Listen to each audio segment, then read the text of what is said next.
Hi, everyone. I hope you're doing well. City Council was very busy this week. On Tuesday, March 19th, we had a workshop and then a regular City Council meeting. And then on Wednesday, the 20th, we had a workshop as well. On Tuesday, the 19th, the workshop was a presentation from a third party firm that came in to evaluate the rates that we charge for water and wastewater. The reason this is important is because a lot of the grants that we want to apply for that would help us fix our wastewater treatment plant as well as our water infrastructure want to know if we are charging the appropriate rates for water and wastewater. After that, we moved into a city council meeting at 5:30. You can see the agenda here.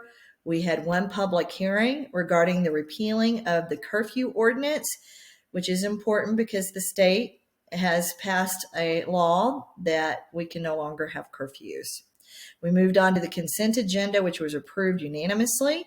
You can see that it regarded regular city council meeting minutes, workshop minutes, the absence of a couple of council members from different meetings, as well as the appointment of Joanna Laxton to the HOT committee, the Hotel Occupancy Tax Committee, and payment to our law firm.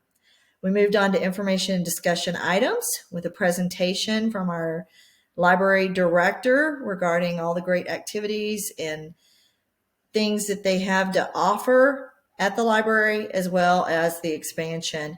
We moved on to talk about short-term rentals and in particular parking compliance and what we want to do in regards to parking.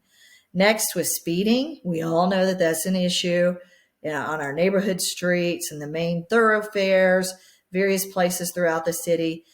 APD is looking at areas such as Avenue B and the speeding issues there. They're doing traffic studies and trying to determine how to slow everyone down, as well as looking at areas where stop signs are often run.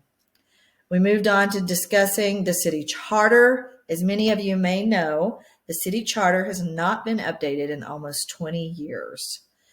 Every 2 to 3 years, cities need to look at their charters to see if they are still serving the best interests of the city as well as of the residents, and to remove anything that state legislatures may have passed that would be no longer legal for cities to do. It has been almost 20 years.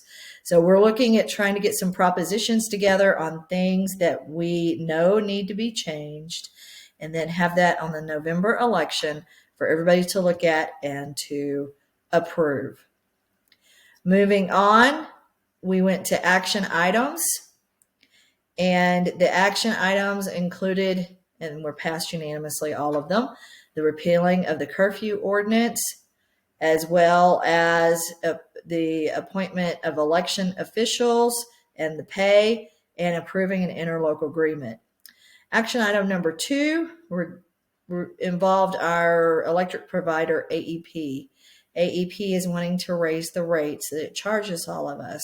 And some cities are banding together and hiring a law firm to try to prevent this. And so that was approved for Alpine to join in this endeavor. We also approved bids from Ergon and Jarrett Dirtwork to do road repair. Road repair has started in Alpine Country Club Estates because they by far have the worst roads. We moved into an executive session, which was very short. And then on Wednesday, the 20th, we had the workshop over Chapter 23, and that involves city council meetings, the order of business, rules of decorum, and the procedures for that. Next city council meeting is April 2nd. I hope to see all of you there. Take care.